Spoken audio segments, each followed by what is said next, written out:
PSOB provides benefits to law enforcement and first responders if they're disabled or killed in the line of duty. Affected family members may also benefit. My oversight and a government accountability office report shows that some claims have taken thousands of days to conclude.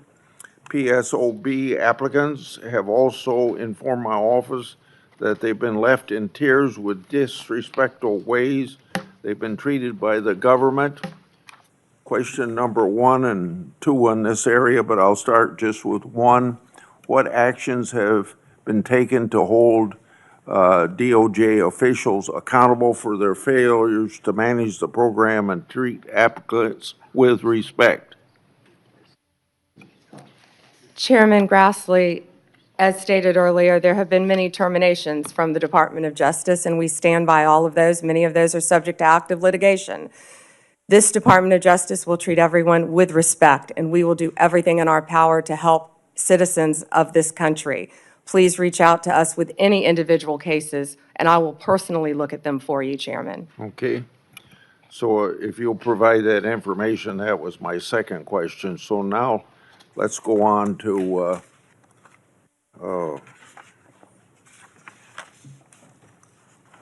regarding the initial FBI 1023 document that I made public last Congress. That document mentioned 1, text messages, 2, audio recordings, and 3, financial records that allegedly approved a bribery scheme with the Biden family and foreign interest. I asked Director Patel if his predecessors made any effort to determine whether these records existed. He answered no. What steps has the department taken to determine whether these records exist? One way or another, this matter ought to be put to rest. Chairman Grassley, I know Director Patel is working hard on this with the members of the FBI. Okay. So we don't know if these records exist, or you just can't say that publicly at this point? I don't want to discuss any of that publicly, Okay. Director. The Foreign Intelligence Surveillance Act includes a safeguard to prevent political weaponization. The reauthorization mandated certain members and their staffs shall be entitled to attend any proceedings of the FISA court.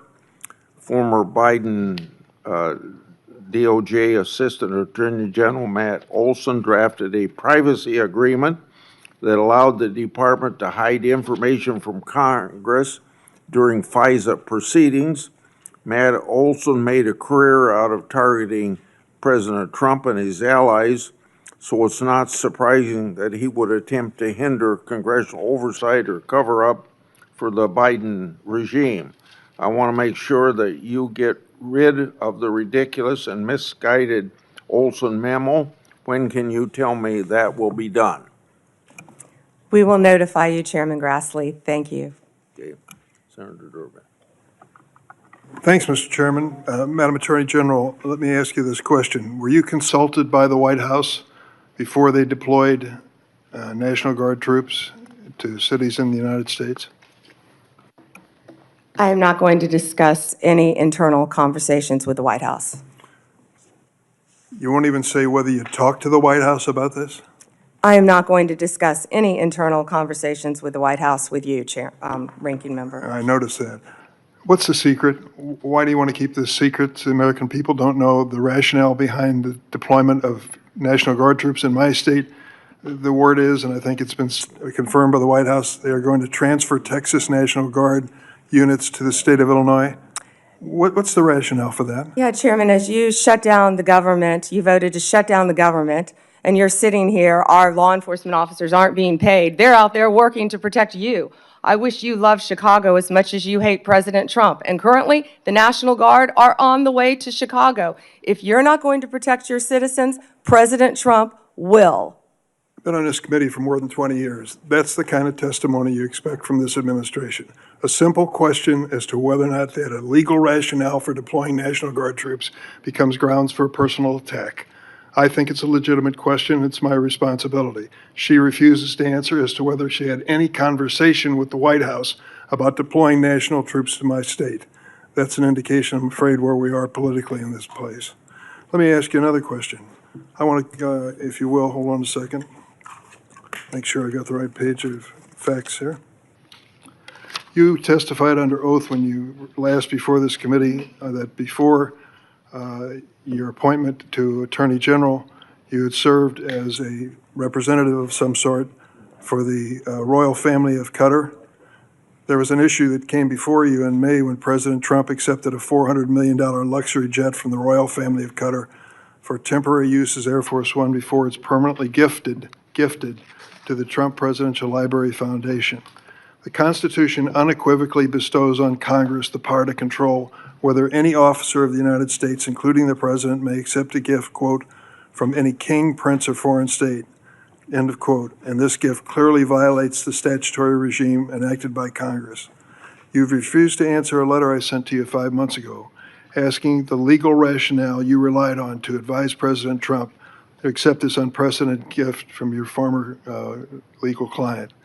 Can you make a promise today that you will disclose that? Disclose what, Ranking Member?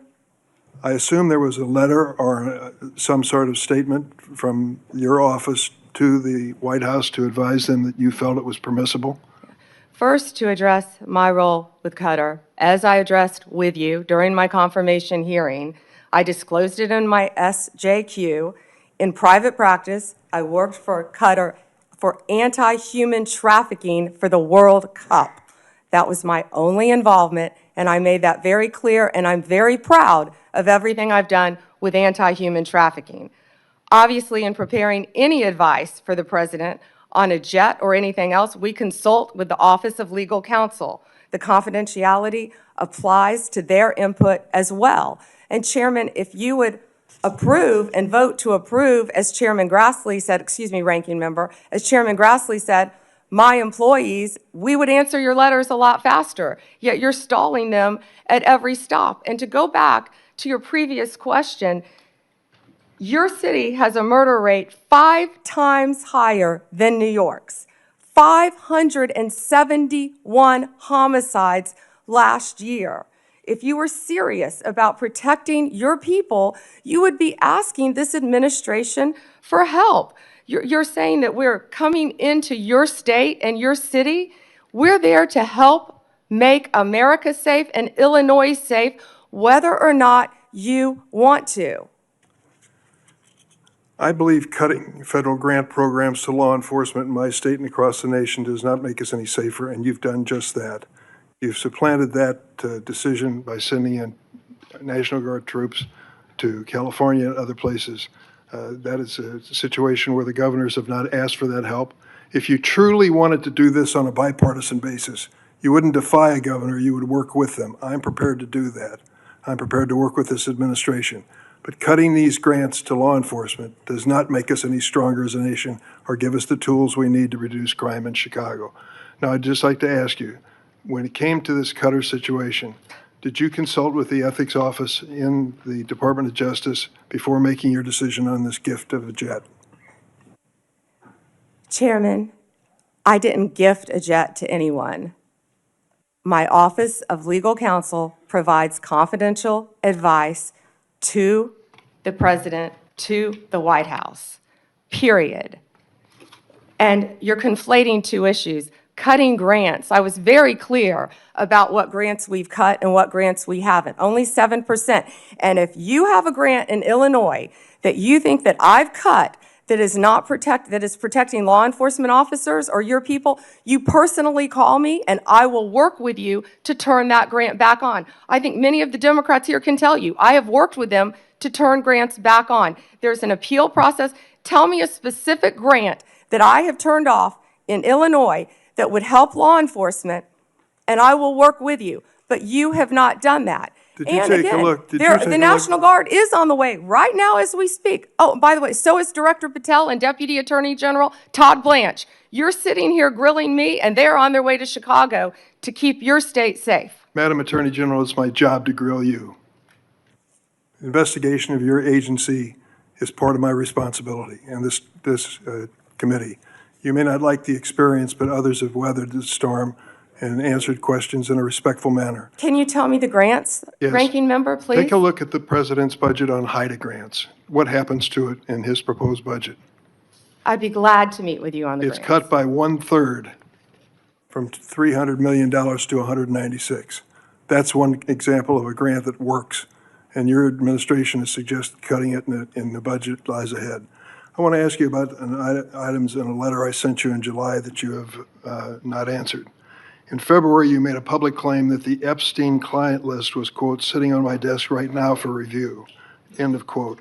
You then produced already public information and no client list at a major media event hosted at the White House. Attorney General Bondi, why did you publicly claim to have the Epstein client list waiting for your review and then produce nothing relevant to that claim? Senator Durbin, if you listen to my entire clip on that, I said I had not reviewed it yet, that it was sitting on my desk along with the JFK files, the Martin Luther King files, and I said I had not yet reviewed it. And if you see our memo on Epstein, you will see, excuse me, our memo on Epstein clearly points out that there was no client list, our July 6th memo. You also didn't let me respond to the HIDA question. The budget transfers $196 million for high-intensity drug trafficking areas to the Office of Justice Programs, OJP. The Justice Department will continue to administer those grants under OJP in 2026. Going back to the Epstein files, according to another whistleblower who made a protected disclosure to my office, you pushed the FBI to review approximately 100,000 Epstein-related records on an arbitrarily short deadline in March, and the FBI was directed to flag any documents that mentioned President Trump. Nothing came of that review until July when DOJ and FBI released an unsigned memo stating, quote, there's no incriminating client list. Why was the July 7th memo unsigned? The July 7th memo came from the FBI and the Department of Justice. Director Patel answered those questions very clear. And, you know, Senator Durbin, I find it very interesting that you refused repeated Republican requests to release the Epstein flight logs in 2023 and 2024. You fought that. Did you take money from Reid Hoffman, campaign donations, Never who was heard. a huge Epstein friend? Why did you fight for years? Why did you fight to not disclose the flight logs, Senator Durbin? I can tell you I did not refuse. One of the senators here wished to produce those logs, and I asked her to put it in writing, and she never did. Yeah, I think Senator Blackburn would quarrel with you on that. But I that's will up to the quarrel two with of you. as to read somebody that you mentioned I never heard of. Reid Hoffman. So who gave the order to flag records related to President Trump? To flag records for President Trump? To flag any records which included his name. I'm not going to discuss anything about that with you, Senator. Eventually, you're going to have to answer for your conduct in this, and you won't do it today, but eventually you will. I yield, Mr. Chairman. I got to Mr. interject Chairman? something here. Mr. before I Chairman. get to Pam.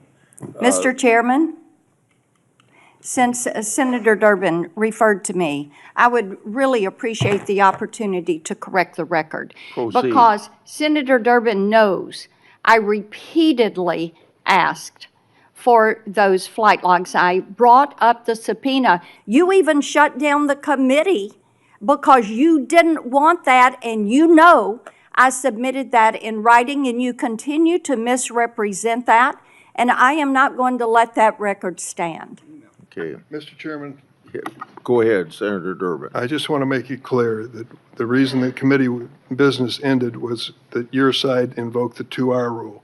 Point number 2 is I asked you if you wanted any documents like flight logs to put it in writing. You never did. Yes, sir, I did, and your staff knows that I did. No, We'll submit, once again, Send me a copy of the that, information to you. We've done that several times, but we'll be happy to, once again, send it to disagree. you. I think your staff doesn't show that to you. Well, as I started to say about the emolument clause, and Democrats bringing that up in regard to Qatar, back in March of 2016, they didn't care anything about my bringing up the emolument clause in regard. I wrote to the Obama Justice Department That letter was based on Secretary Clinton's 2009 to 2013 financial disclosures when she was Secretary of State. Those disclosures showed that her husband participated in at least 62 events with foreign states. Some of those were speaking events with connections to foreign governments, and some speaking events were financially supported by foreign governments. Two examples, Bill Clinton received hundreds of thousands of dollars for appearance sponsored by Middle Eastern governments. Bill Clinton also received $200,000 for a speech connected to the Chinese government. And I don't recall getting any help from my Democrat colleagues on that investigation. Senator Graham. Good morning. Good morning. Thank you. So I want to make sure I got this clear. If a Democrat or a Republican senator has a problem with a grant that's been canceled or reduced, you would be glad to talk to them. Yes, Senator, and I have been doing that as well. There have been Democratic members who called you, They have spoken to my office, yes, Senator. and you've tried to respond. On either side of course, if it has anything to do with law So- enforcement or victims, And that includes Senator Durbin. If he's got a problem, he can call you and you'll try to respond. absolutely. Thank you. How many illegal immigrants are in Chicago? Ooh.